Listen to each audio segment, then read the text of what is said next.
the objective of setting up the coalition is not just to defeat President Tinubu and APC, but to rebuild Nigerian democracy. There is no need belaboring the issue. The point is that Nigerians are disappointed.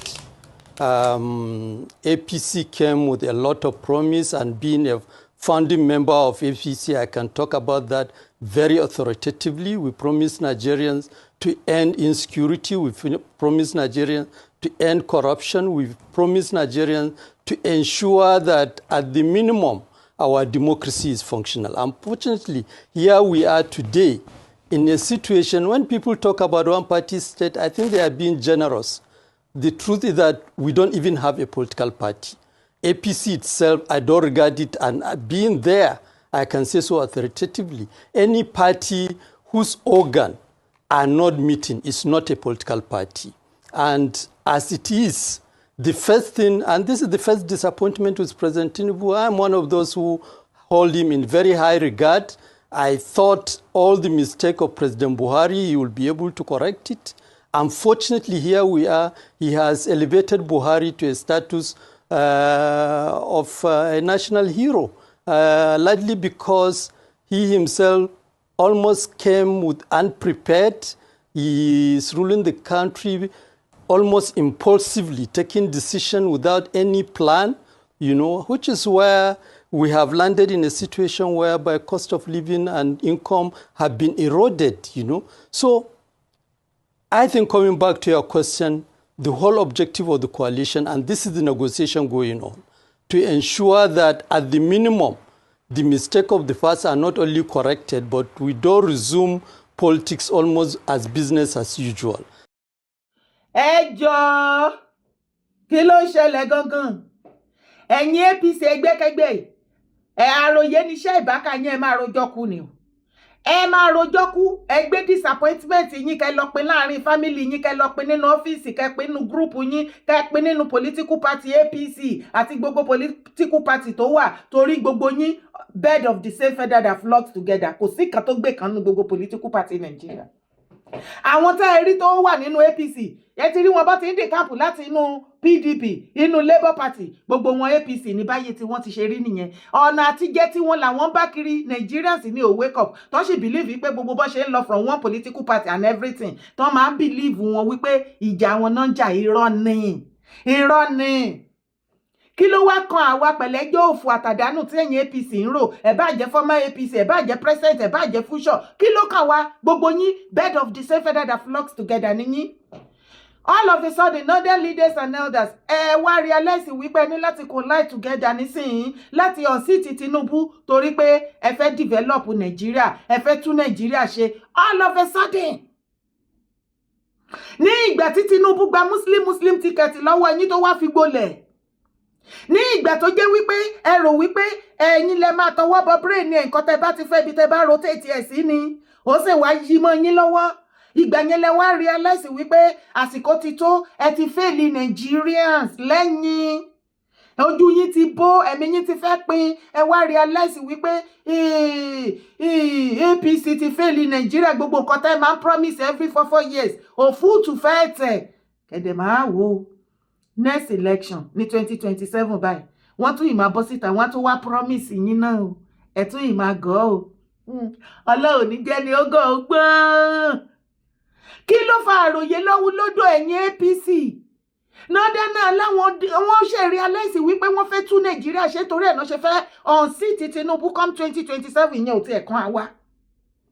Ìyẹn ò kan àwa. Ẹ bá unseat wọn, ẹ bá máa unseat wọn, ìyẹn ò kan àwa.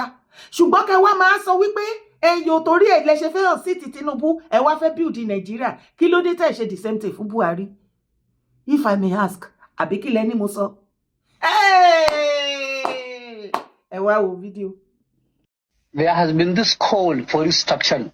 But for the North now, if I were to speak for the North, I would not speak for restructuring. I would think of giving people what they want. Yoruba nation want Oduduwa Republic. In the name of God, give them Oduduwa Republic. This is 21st century. We have a right to choice. Biafra want Biafra. Give them Biafra. Give every other nationality what they need. Because as far as I know, the relationship is sour. There is geometrically increase in suspicion across all expressions. The trust is not there. Suspicion is not there. And people who want to develop at their own speed. If you want to go at the speed of rocket, please, you should be allowed to go at the speed of rocket. If you want to go at the speed of snail, go at the speed of the snail at your own peril, at the consequences coming to you. But for now, if anybody is thinking that federal... We no longer want to engage in this deceitful diplomacy. In an interview, we spoke about the Ivorian regime. Some Burkinabés got on their high horses and criticized. I say it, I insist, and I persist. We have nothing against the Ivorian people, but we have an issue with those who govern Côte d'Ivoire. We say it and we repeat it again.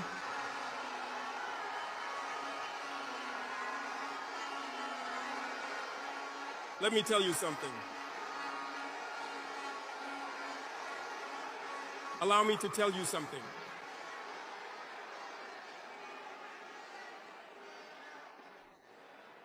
There is indeed in Abidjan an operations center to destabilize our country. No one can deny it, and we will provide you with evidence in the coming days. We will show you physical evidence. You will understand what we are talking about. No one will come to tell us that in Benin there is no French base directed against us. We have the evidence at hand. Two past important bases. Mo rò wípé àsìkò ti tó ká padà sí ọ̀rọ̀ àwọn baba ńlá baba wa, àìdíà àwọn baba Létà Awólọ́wọ̀ tí wọ́n ṣe build region ilẹ̀ Yorùbá ní ìgbà ayé títí wọn. Tó fi di wípé àwọn western world àwọn gan wá wò wípé mi ti sáré ṣẹlẹ̀ pé region wo làwọn ilé nínú Africa, nínú Nigeria. The way tó ṣe ń grow rapidly, wọ́n ti fẹ́ meet up pẹ̀lú àwa western world tí ó dẹ̀ jẹ́ bẹ́ẹ̀ tí ó yẹ kó rí bẹ́ẹ̀ lọ́dọ̀ tí wọn. Because wọ́n fẹ́ kí Africa kó wà at the lowest pit. Ẹ̀ṣẹ̀ tí àwọn Létà Awólọ́wọ̀ àǹkó tí wọ́n dá nígbà yẹn nìyẹn. Nínú gbogbo region tó wà ní Nigeria pátápátá ńgbà náà, àwa àwọn Awólọ́wọ̀ bàbá wa àǹkó the way tí wọ́n ṣe build ilẹ̀ Yorùbá rapidly tó fi grow. Kí ni nǹkan tí wọ́n ṣe? Wọ́n bẹ̀rẹ̀ sí ní build bí Taori ṣe ń build sìn. How are we sure pé kò ń ṣe story Létà Awólọ́wọ̀ ó ní Taori àwọn ọmọ Burkina Faso tí wọ́n ń lò sìn? Àwọn ọmọ Yorùbá sì jẹ́ ká mú lò. Taori ti jẹ́ kó yé ìwọ àti èmi báyìí nísìn wípé àìmọye ọ̀nà ní ìjàngbara lè gbà. Kò jẹ́ dododo kó jẹ́ ilé ló máa tàtàtà ló máa kọ́kọ́ ṣáájú. Ká kọ́kọ́ ṣe kí ni ká foríkorí. Ká need Taori àárín wa tó jẹ́ wípé nǹkan tá kọ́kọ́ máa follow òun ni ó yẹ kó kọ́kọ́ ṣáájú, kò ń ṣe tàtàtà. Tí ẹ bá ní sọ pé kí ni mò ń sọ. Ẹ wo ọ̀nà tí ọmọkùnrin yìí gbà tó fi ṣe ìjàngbara. Bẹ́ẹ̀ ni ò mọ̀ pé ìjàngbara náà ṣe ni. Ìjàngbara ni. Wọ́n kọ́kọ́ ṣe àkọ́kọ́ náà. Wọ́n kọ́kọ́ gbara wọn lẹ̀. Wọ́n lé gbogbo àwọn colonialism, àwọn ọ̀gá tó colonize wọn, àwọn Faransé, wọ́n kọ́kọ́ gbá wọn dànù ní Niger, ní Burkina Faso, ní Mali. Ìyẹn ni àkọ́kọ́. Ìkejì, ó bẹ̀rẹ̀ sí ní ṣe kíni? Ó bẹ̀rẹ̀ sí ní build Burkina Faso bí àwọn Létà Awólọ́wọ̀ àǹkó bó ṣe bẹ̀rẹ̀ sí ní build ilẹ̀ Yorùbá tó build region wa ńgbà náà tí wọ́n fi di wípé àwọn western world wọ́n wò wípé ọ̀nà wo náà lè gbà náà ṣe lo ọmọ Yorùbá against àwọn bàbá yẹn tí wọ́n wò pé wọ́n ní láti stop gbogbo rapid growth yẹn. Ó ti fast jù, ó dẹ̀ ti pọ̀ jù. Gbogbo every other region lọ́gbà náà ni wọ́n háì àwa ọmọ Yorùbá. Exactly ohun tí wọ́n ṣe ní Burkina Faso tí Taori ṣe nìyẹn. Èmi fẹ́ kí ẹ̀yin ọmọ Yorùbá ẹ jẹ́ ká wò wípé kò jẹ́ dandan kó jẹ́ pé tàtàtà ó ní ọ̀nà ìjàngbara. Ìjàngbara náà ni wọ́n ń jà ní Burkina Faso nígbà tó kíkì àwọn tó colonize wọn dànù. The next tó ṣe kí ló ṣe? Ó bẹ̀rẹ̀ sí ní build. Ó ṣe kí ni? Ó gbé ìgbésẹ̀ wípé wọ́n kò kíkì àwọn Faransé nìkan tó wá ń kó wọn ní gbogbo solid minerals wọn tó fi ń build the western world. Bí mo yẹ bẹ́ẹ̀ sọ̀rọ̀ yìí sìn, Mali tí wọ́n ti kíkì wọn, Burkina Faso tó ti kíkì wọn, Niger tó ti kíkì wọn, gbogbo àwọn nǹkan tí wọ́n ń kó táwọn Faransé tí wọ́n ń kó tí wọ́n fi ń generate iná káàkiri western world ó ti ń affect wọn. Mi mọ̀ bóyá o ti gbọ́ ní Spain ìwọ tó bá wà Spain alpha ṣé ti padà níná iná wọn ti lọ ó ti padà affect Portugal iná ti lọ ó ti affect France gangan as a country ní Germany owó iná gọbọi báyìí ni àti ìmọye country tó máa affect tó já sí wípé without Africa kò sí nǹkan tó ń jẹ́ ìlú òyìnbó ìdí nìyẹn tí wọ́n fi jẹ́ kí Africa kò grow ẹ wá jẹ́ ká wo ọ̀nà tí Burkina Faso tó fi ń grow sí ẹ rí i pé build ni wọ́n build ẹ̀ bí àwọn bàbá wa Later Awólọ́wọ̀ ìjàngbara tó ní agbára burúkú nínú òun ní kinní yẹn I need something like this kí dẹ̀ ni yóò ṣe bí bàbá wa Awólọ́wọ̀ ṣe bẹ́ẹ̀ mọ gbogbo oríṣiríṣi nǹkan tó ń build ńgbà ayé wọn tí wọ́n fi àwọn nǹkan tó ń generate nínú ilẹ̀ Yorùbá tó fi build tí gbogbo wájọ jàǹfààní èmi gan bí mo ṣe kéré tó mo jàǹfààní ètò ẹ̀kọ́ ọ̀fẹ́ àti free textbook free notebook free oúnjẹ ní break wa ní school ní primary school kí làwọn nǹkan tó ṣe nígbà tó kíkì àwọn Faransé wọ́n mú language wọn kò kíkì àwọn Faransé wọ́n yí language padà wọ́n wá sọ wípé àwọn ò fi èdè Faransé tó bo identity wọn your number one identity is Yorùbá language wọ́n kọ́kọ́ mú Faransé wọ́n yí padà èdè wọn ni wọ́n wáyàn láàyò wọ́n lo èdè elédè mọ́ wọ́n gbé identity wọn fàyè rí báyé sọ̀rọ̀ yìí àìmọye president ní Western wọn náà kọ lẹ́tà náà wá gbogbo ọ̀nà wọ́n ń bẹ̀ wọ́n fẹ́ bá ṣe meeting wọ́n fẹ́ host ẹ̀ kí ló tún tẹ̀síwájú tó fi build ìjàgbára yẹn ó build economy ẹ lọ wo àìmọye factory tí màá yẹn tó build iléeṣẹ́ tó ti ṣe àwọn omo àwọn gbogbo àwọn ṣe oríṣiríṣi ó tún ti build tó ṣe máa mọ́tò wọn gangan nínú Burkina Faso ń sìn gbogbo nǹkan tó build pátápátá la gbójúlé ta gbọ́kànlé pé tí ò bá ti wá láti Western world a lè rí lò àwọn tí ń build ẹ̀ nínú bẹ̀ àwọn Western world ti ń ké wáyò àlàbáyé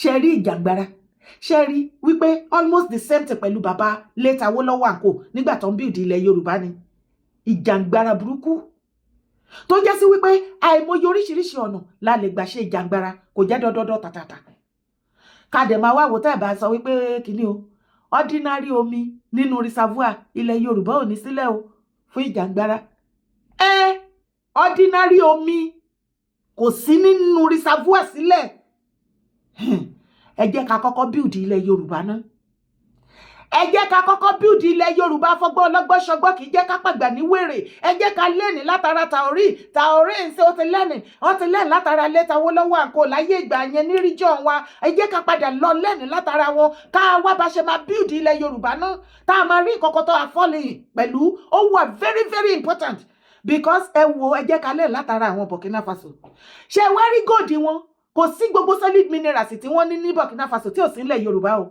gold wọ́n sìn kò jẹ́ kí wọ́n gbé jáde sí any country in the whole world without refined any raw gold ò jáde mọ́ nínú Burkina Faso sí any part of the whole world including any country in Africa without refined it nínú Burkina Faso ń bẹ mi rò pé mọ̀ nǹkan tí yẹn jẹ́ gbogbo nǹkan tó gbé ṣe yẹn ìjàngbara burúkú ni bẹ́ẹ̀ ni kò jẹ́ dandan kó jẹ́ pé tààtàtà yẹn ló máa ṣáájú mo wá fi àsìkò yìí bẹ̀ gbogbo ẹ̀yin ọmọkọ ilẹ̀ Yorùbá tí Ọlọ́run mi kẹ́ nínú ọgbọ́n ìmọ̀ tí òye tí ẹ̀dẹ̀ rí wípé ilẹ̀ Yorùbá nídìí àtúnṣe iṣẹ́ burúkú wà ńlẹ̀ bẹ́ẹ̀ mo máa ń pariwo bí ẹ̀mí Ọlọ́run ṣe sọ fún yín pé iṣẹ́ wà ńlẹ̀ everybody mójú ohun tí oníkálukú máa ṣe tó máa fi generate owó sí àpò ẹ̀ òun ni majority yàn láàyò òun ni ẹ̀yin dẹ̀ ń láìkì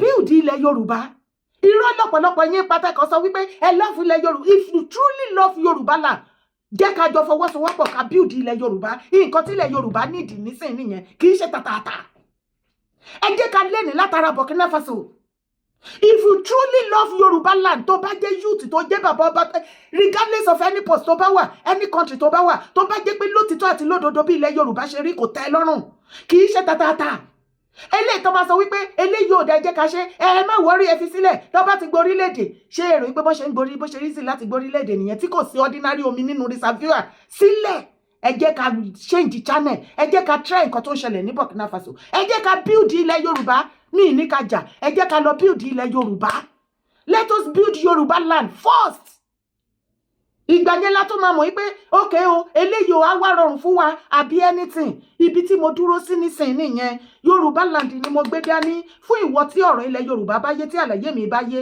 ó yá jẹ́ ká jọ fọwọ́sowọ́pọ̀ kò dẹ̀ nípa lára kò nípa èmi lára àjọṣe wa ni á rọ̀ wá lọ́rùn bẹ́ẹ̀ ni great Yorùbá land greatest Yorùbá land great ṣe rí àwọn nọ́dẹ́nà tó ń sọ wípé lọ́fíìsọ́dẹ̀ àwọn ṣẹ̀fẹ́ build Nàìjíríà ó ti bọ́ sórí o ẹ jẹ́ ká build region wa bíi ti àwọn létà Awólọ́wọ̀ ṣe mọ̀ wípé ọ̀pọ̀lọpọ̀ àwọn àgbààgbà tó take over lọ́wọ́ àwọn Awólọ́wọ̀ wọ́n ti jẹ́run wọ́n ti jẹ́ ilẹ̀ Yorùbá run wọ́n ti jẹ́ ó ti gbẹ ó ti gan kò sí nǹkan kan egungun gan wọn fi sílẹ̀ a ṣẹ̀ máa bẹ̀rẹ̀ fresh ni iṣẹ́ yẹn ti yá let's bẹ̀rẹ̀ iṣẹ́ náà ẹ jẹ́ ká bẹ̀rẹ̀ iṣẹ́ bíi ti àwọn bàbá wa Awólọ́wọ̀ ibì kan ìjọ kan náà bẹ̀rẹ̀ nǹkan àwọn kan náà bẹ̀rẹ̀ like play ẹ wo ibi tí bàbá Burkina Faso dé lẹ́nu ìgbàwo sígbàwo láàrin ọdún mélòó ibẹ̀ ló ti ń rojú ó máa pẹ́ ó máa jìnnà lójú ti ẹni torí ò ní nǹkan ṣe orúkọ tèmi ò yí padà Ìyèdára Kòwé bá mi share fídíò yìí bá mi like ẹ̀ sì bá mi comment síbẹ̀ support my brand